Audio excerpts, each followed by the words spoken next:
This video is about how the Miss Universe Singapore's national costume was basically bland and trash. If you do not know what I'm talking about, I'm referring to the Miss Universe Singapore's national costume from the 2020 Miss Universe pageant held this year. The costume made international headlines, including our very own local news, praising the dress for its powerful message as well as applauding the contestant for her bravery in carrying such a message. However, I found myself unable to agree with the praises as well as the contestant's explanation of the dress and its message, as I thought that the costume was very pandering and performative. And considering how there were little to no articles talking about the dress in relation to Singapore's context, because the dress was Singapore's national costume, I was then unable to resist the temptation to make a video talking about my opinion of the dress. Just a disclaimer, this video is just for fun, and I thought it would be interesting to share a perspective that was not very much discussed in the headlines or articles regarding the dress. So please, this is just my opinion on how ironic the message of the dress is in relation to Singapore. In today's video, we are going to be looking at the message of the dress itself and a brief history of Asian American discrimination as well as Singapore in the context of the message. Please keep in mind that this video will give a very condensed version of the history of Asian Americans, as I will definitely not be able to talk about everything in detail, especially in a 20-minute video. So think of this video as a very general critique of the dress, and that some of my statements regarding the dress are very subjective and differ from what other Singaporeans or even other Asians outside of Singapore may think. This is in no way a personal hate video to the contestant and the designers themselves. I'm simply elaborating more on the message and the history behind it. Anyway, let's get to the video. If you are unfamiliar with the phrase "Stop Asian Hate," it is a movement created in response to the Atlanta shootings earlier this year in March 2021, in addition to the increase in racist acts against Asians, specifically Asian Americans, in 2020 and in 2021. I do recognize that this phrase and movement carried further out of America and into most Western countries, but for this video, I'll primarily be focusing more on Asian Americans. The rise in hate crimes against Asians was mainly motivated by ill sentiments and bigotry as a result of the COVID-19 pandemic in the US. The ill sentiments were very much encouraged and not disputed in many Western countries, but in the US, it was exacerbated when the former US President Donald Trump, as well as conservative media and many Trump supporters, were frequently referring to the virus as the China virus, Chinese virus, or the Kung flu. This not only enabled and justified more violence against East Asians or those who quote-unquote look Chinese, but also reinforced white supremacist narratives by insinuating that China or Chinese people were to be blamed for the pandemic. He believes the recent China bashing over trade and defense issues is continuing this cultural demonizing for political advantage. The phrase "Stop Asian Hate" started trending on social media after the horrific attack at 3 massage parlors in Atlanta. Many people believed that the shooter should have been charged on the account of a hate crime, since it was very evidently racially targeted, where 6 of the victims were of East Asian descent. However, the police department had simply brushed aside such an obvious motive and reduced it to a sex addiction narrative. As if the narrative was any better, especially with the rampant hypersexualization of Asian women throughout US history and in American culture and media. The Atlanta shootings, as well as the very poor response from both US media and police department, gave rise to many discussions and activism of the sidelining of Asian American discrimination. In light of the Atlanta shootings, many Asian American activists emphasized how neither the incident nor the immense bigotry built during the pandemic should be treated as isolated events. Across the face on a subway in Manhattan. The mainstream media does not spotlight our stories enough. We matter, and racism is killing us. As the history of racism and violence against Asians goes far back before 2020 and is very much deep-rooted in US's history as early as the 1800s. During the 1840s, there was a huge rise of ethnic Chinese immigrating to the US to find work as cheap laborers in jobs such as railroads, mining, and sugar plantations. Due to Chinese immigrants being viewed as cheap labor, they were more likely to get hired as compared to an average white American in those industries. This preference incited xenophobia and anger towards Chinese immigrants as they were blamed when many white Americans were unable to get employed due to the increase in competition. Chinese immigrants were constantly dehumanized and often referred to as aliens or the yellow peril. The constant dehumanization and xenophobia against Chinese immigrants then led to frequent violent mob attacks. One prominent event was the Chinese massacre that occurred in 1871, where 10% of the Chinese population in Los Angeles were murdered. The Los Angeles Public Library writes in memory of the massacre, "The massacre did not result in racial tolerance. In fact, anti-Chinese sentiment increased in the following years. The Anti-Coolie Club was formed in 1876, counting many prominent citizens among its members, and the newspapers resumed their editorial attacks against the Chinese." This statement was further proven with the Chinese Exclusion Act in 1882, which prevented more Chinese from immigrating to the US as well as becoming American citizens for those already living in the US. However, prior to the Exclusion Act in 1882, the US had already passed the Page Act of 1875, an immigration law which exclusively prevented East Asian women from immigrating to the country as a result of bigotry and stereotypes. East Asian women were perceived as dangerous and capable of bringing sexual deviancy and hence would be temptations for the white men. These laws have since been repealed in 1943, but the discrimination still stands, i.e. the Atlanta shootings where the gunman's reasoning was that he had a sex addiction and that the spas were a temptation he wanted to eliminate. Sound familiar?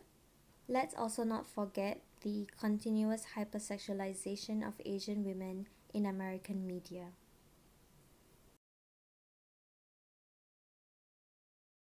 Although there are traces of Filipino immigration to the US dating back as early as the 16th century, the huge influx of Filipinos immigrating to the US in the early 20th century was essentially the cornerstone in the identity and culture of Filipino Americans.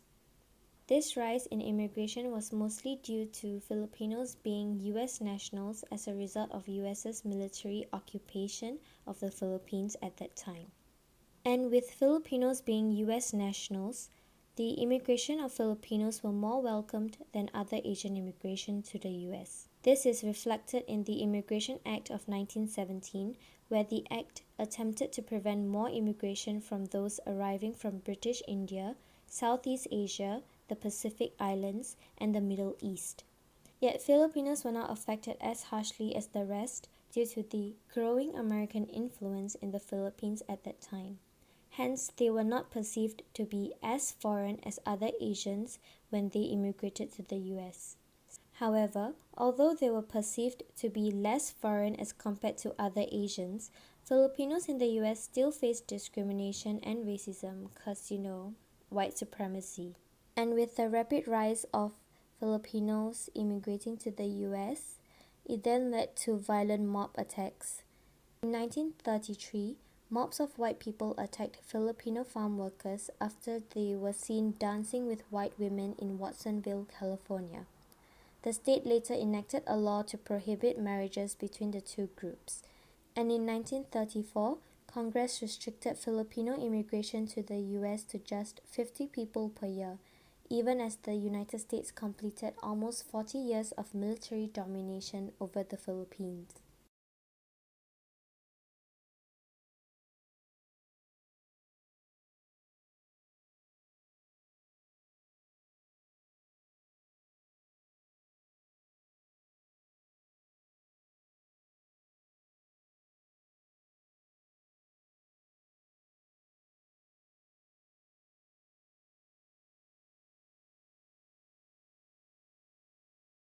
The mid-1900s also saw a rise of Japanese immigrating to the US.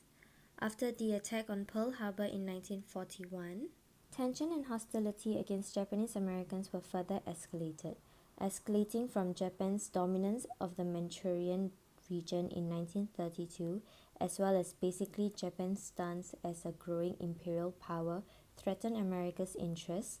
Hence, there was existing hostility prior to the attack on Pearl Harbor. During World War II, about 120,000 Japanese Americans on the West Coast were forced into internment camps after the events of Pearl Harbor. Moreover, during the Vietnam War, many Vietnamese refugees fled to the US. However, at that time, they experienced frequent accounts of racism and discrimination, including attacks by the members in Texas. As well as after 9/11, many South and West Asians were targeted both by the American public and the government. The US Congress had passed the USA Patriot Act and forced 80,000 men from mostly Arab and Muslim countries to register with the INS. Now moving on to the exclusion of brown Asians in Asian American activism and representation. The identity of being an Asian American in both media and activism most often than not fails to equally represent the experiences of Filipinos, South Asians, and basically Asians who are not of East Asian descent. Although Chinese, Filipinos, and Indians make up the highest percentage of Asian Americans, with Filipinos and Indians being higher than those of Vietnamese, Korean, and Japanese descent, the representation that you see for Asian activism or media representation in America is represented disproportionately for Filipinos and Indians, who are noticeably brown-skinned and have different features as compared to Chinese, Korean, or Japanese people. But the exclusion of brown Asians is not a coincidence and actually has historical roots. Based on Kevin Nuttall's book, in the 1960s, the Black Power movement was created in relation to the Civil Rights Movement to cultivate cultural integrity and pride, self-acceptance, and the celebration of historical attainments and contributions of Black people. This movement inspired other marginalized groups in the US to form their own movements, such as the Chicano movement for Mexican Americans. The term brown power was then popularized to unite people of Central America, South America, and Caribbean origins in the US. And as one can expect, with such popular movements growing, it would come to no surprise that Asians would then create their own movement. However, the movement that was created was termed Yellow Power instead. The problem is that the name naturally excluded other Asians, such as Filipino Americans, for example, who share a long history of discrimination in America similar to Chinese Americans. Yet, through this exclusion, there was no acknowledgement for their struggles or for other brown-skinned Asians. This is what Nuttall had to say. Whether intentional or not, such terminology set the tone for East Asian Americans, especially Chinese and Japanese Americans, to be centered as the dominant voice in the Asian American movement, and later in Asian American studies. In recent years, many South Asians and Southeast Asians have voiced out feelings of discrimination within the community. This is mostly due to them not fitting into the image of what the Asian identity is in America, which is East Asian. Furthermore, a lot of Southeast Asians, apart from Filipinos, are perceived to be inferior by East Asians, othered, and even erased from any discourse centering the identity of an Asian American. Let's not also forget about colorism within the Asian community, which further disadvantages brown Asians. Can we talk about how some East Asian activists on here only bring up other Asians when it's convenient for them? This is how they model minority myth. What? Southeast Asians are broke-ass bitches, poor, came from third world country, jungle Asian. All Asians are pale. South Asians, West Asians, Southeast Asians, Central Asians, they're all darker brown, super dark brown. They're a part of us. No one talking about the Kevin Win or ABG stereotype, and even so, ABG is not even associated with like Southeast Asian girls anymore. It's been watered down to lashes and boba. Is a lot do tend to gaslight and invalidate us to the point where we don't feel like we're Asian enough, or they preach about intersectionality until it comes to their own community, because they don't understand East Asian privilege. This can also be seen in US's media representation of Asians. In 2018, when Crazy Rich Asians premiered, it was applauded for its all-Asian cast.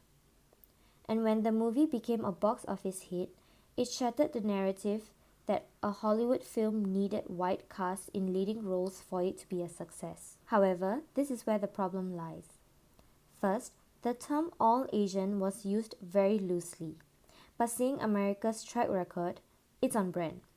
But the all Asian cast was mostly East Asian or of Chinese descent.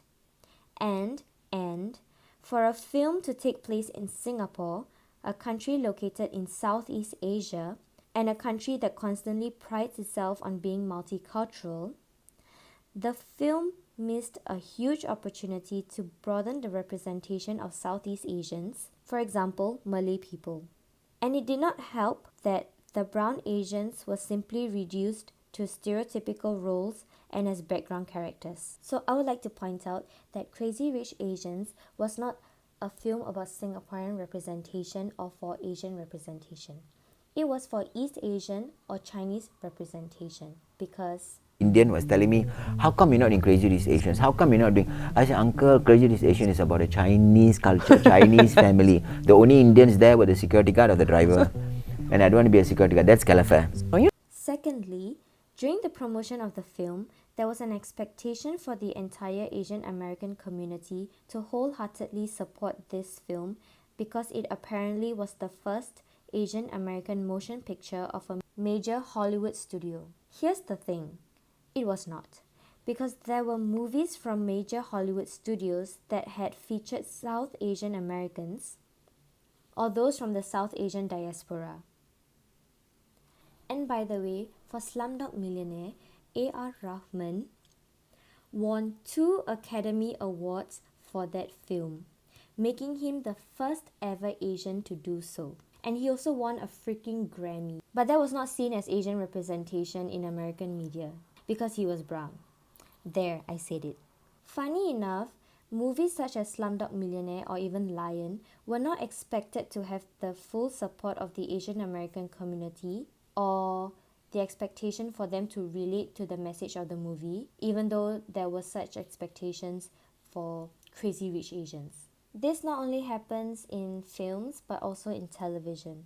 For example, when Fresh Off the Boat premiered in 2015, it was seen as the second Asian American sitcom to appear on mainstream television since Margaret Cho's All American Girl. Yet many fail to see that there have been shows with Asian male leads, shows such as Master of None and The Mindy Project. Lastly, when the 2021 Oscar nominees for the Best Actor in a Leading Role was announced, many Asian Americans, specifically East Asians, were applauding Steven Yeun for being the first Asian to be nominated in that category.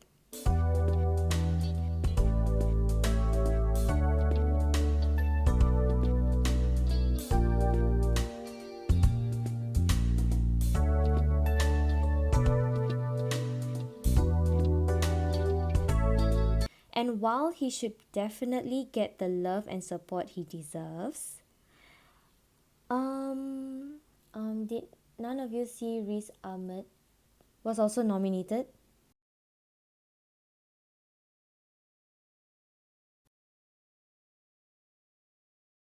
Okay, so now finally on to Singapore.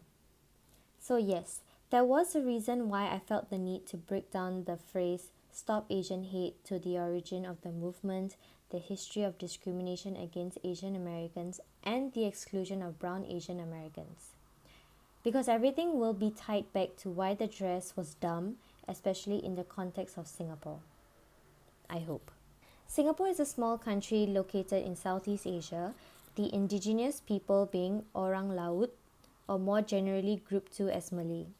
The rest of the population consists of ethnic Chinese, who make up the majority of Singapore's population, and Indians, who are the third largest after the Malays. The rest are Eurasians, Filipinos, or other minority groups coming from recent immigration.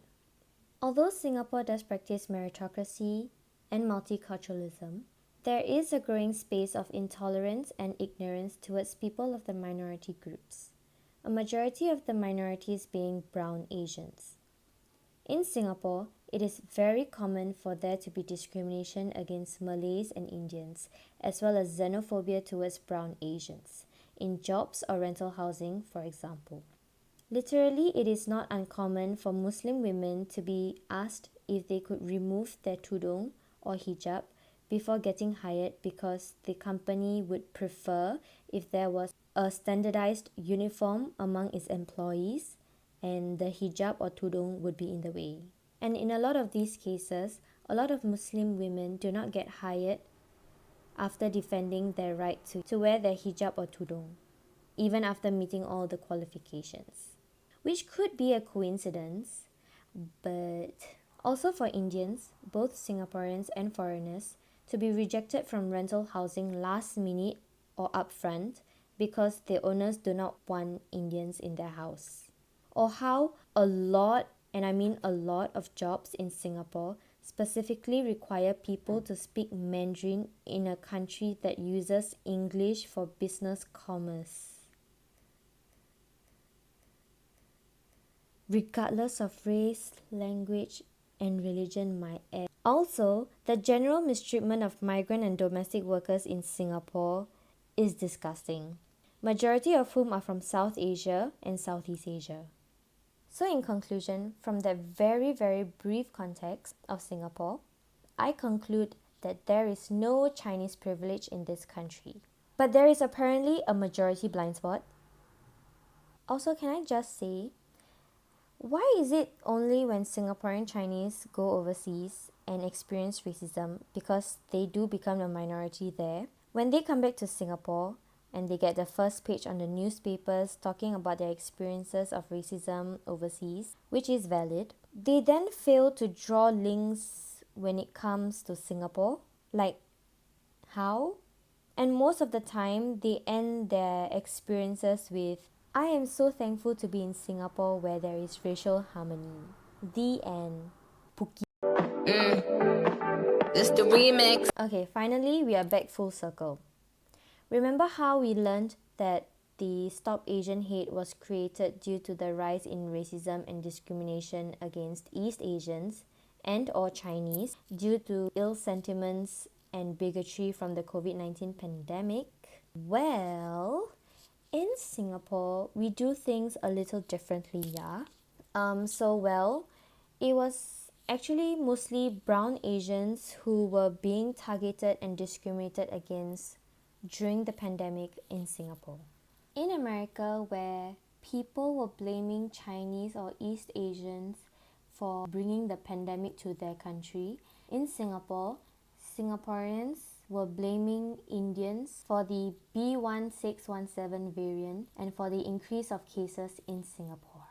So as you can see, the xenophobia and racism were towards Indians, both Singaporeans and foreigners, and it got so bad that it led to a woman getting assaulted, and it was not even mentioned in the National Day rally, but instead we were told that Chinese privilege don't exist. But the xenophobia and discrimination against South Asians in Singapore has been steadily growing back in 2020. During the early pandemic days, Singapore was hailed as a country with good standard in combating the virus. But everything changed when the mistake of sidelining, underpaying, and treating migrant workers as second-hand citizens all came crashing down. And as a result of the devastating and terrible dormitory conditions, the cases skyrocketed to 1,000 per day, and it was a steep increase, and soon the cases reached 5 digits in Singapore. Which is packed with people, thousands of people in one building. One room estimated to 15 to 20 people, even more. Canteen, shower, toilet, and the basin, everything they share. So just one person brings, and these people can spread to thousands.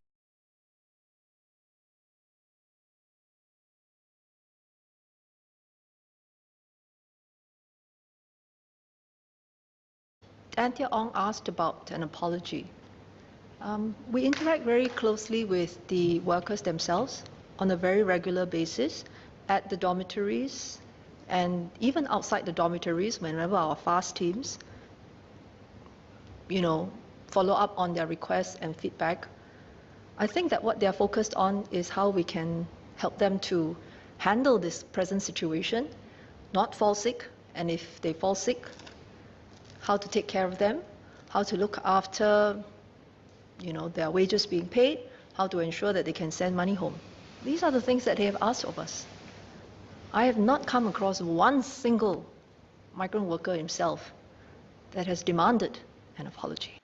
So as one can expect, prior to this unfortunate but definitely preventable outcome, where many Singaporeans were regularly and nonchalantly expressing their xenophobia towards migrant workers, perceiving them as unhygienic, sexual predators, and simply not worth to be in public spaces, the huge blow-up in cases only exacerbated the bigotry, and many Singaporeans blamed them for the first major outbreak in Singapore.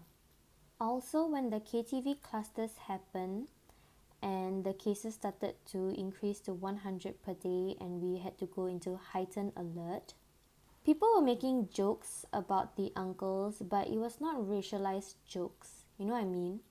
Like if majority of the customers were not Chinese uncles but Indians or Malays, I'm pretty sure I can guess the type of jokes that would happen all around social media.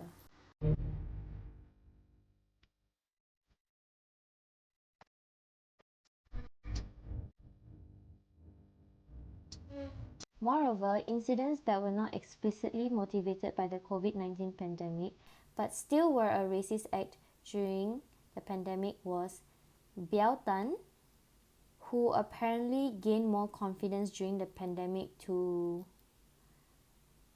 behave like a clown. And also there was the screaming lady in the bus. Just keep on doing what you want to do. I didn't do anything. What? You didn't do anything? No. Shut the dangerous eyes at me. That's what you did. I have a mask on. Now shoot our dangerous eyes at me. And where, which country are you from? Here. Here is it? Never mind. In Singapore, where the native people are, okay, never mind. And also we have this Ngee Poly lecturer who felt the need to lecture an interracial couple that they shouldn't be together because the man, who even though is half Indian, does look Indian appearance wise, that he couldn't date his girlfriend who looked East Asian even though she was half Thai, because they were predators. So knowing what we now know, the Stop Asian Hate was a movement created to protest against racism, specifically towards East Asians and or Chinese people, who are being targeted and discriminated against during or as a result of the pandemic. However, in Singapore, it was not East Asians or Chinese people, but brown Asians who were being targeted and discriminated against as a result of the pandemic. So first link, undetected. Secondly, many local news were getting really comfortable praising the contestant for parading that phrase around, forgetting that it is illegal to do so in Singapore, and that if we were to protest, we would have to ask permission from the police or the government. And also, if minorities were to speak up about racism, for example in the jobs or rental housing, a lot of these discriminations that they face are under the guise of preference. So guys, to my dear owners out there, homeowners out there, in order to please all these very sensitive people, we have to make sure that when we rent house, even you are a female, you cannot rent to just females, okay? You must choose. And it is with this preference that allows for many it's just a preference, what? So once again, second link, undetected. And now looking at the costumes specifically, it is not uncommon to wear a political statement or show your activism for different causes using fashion. I mean, let's look at this year's Met Gala. I mean, look at Cara Delevingne. I mean, look at her dress, her message. Oh. Well, we can then look at AOC, who says, tax the rich. That's a good message. Oh. Well, we can look at this woman right here, who says equality for women. Oh, but anyways, and I think that this specific dress worn by Miss Universe Singapore is no different from the rest. As overall, I thought that it was very pandering and performative, whereby it was basically using a quote-unquote popular phrase for attention without having any weight to it.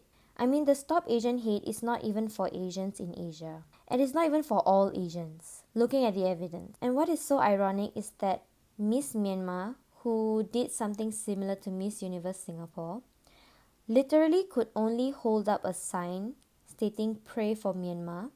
And in doing so, she put her life at risk, fighting for her people outside of Myanmar and in Myanmar.